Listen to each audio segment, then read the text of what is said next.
வீட்டில் வித்தியாசமான முட்டை பொரியல் பாருங்கள் எப்படி இருக்கும் பார்த்தீங்களா? முட்டை பொரியல் எப்படி இருக்கும் பார்த்தீங்களா?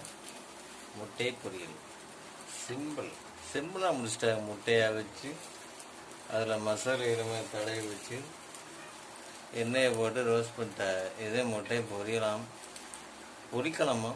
பொரியும் சாப்பிடுவோம். என்ன பண்ணுறது?